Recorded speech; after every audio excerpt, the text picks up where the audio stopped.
És necessari un reconeixement dels professionals i el grup ho va plantejar des de dos aspectes. Un, relacionat amb la necessitat de més recursos pel sistema sanitari, que això és el punt 1, i a partir d'aquí, des d'aquesta perspectiva, també enfocar una part d'aquests recursos al desenvolupament professional i als professionals. La necessitat d'acabar amb la precarietat en el sistema sanitari. Dades que nosaltres tenim, més del 50% dels professionals sanitaris de menys de 40 anys tenen contractes precaris.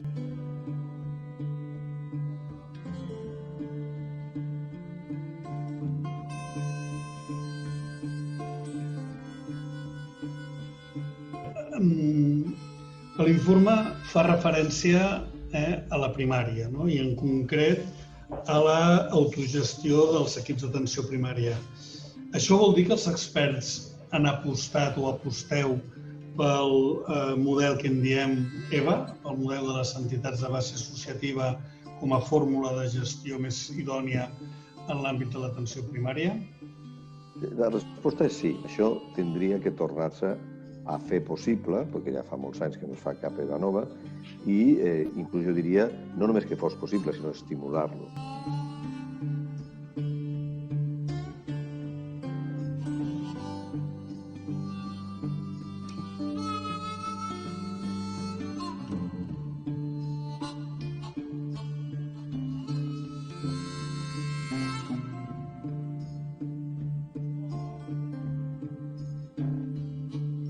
Que els metges de primària són professionals liberals que cobren en funció, o bé per acte en alguns casos, o bé que cobren en funció de la llista de pacients que tenen assignats. O sigui, el professional liberal no és un professional assalariat com tal, no?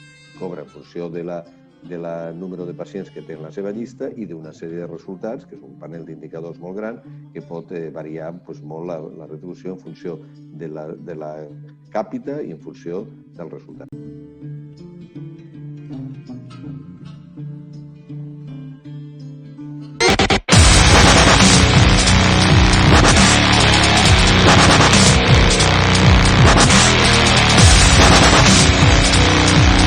Que models d'autonomia com el que proposem segur que ho estimulen més que tenir un salari fixe en funció simplement de la categoria professional sense tenir en compte ni el número de pacients, etc.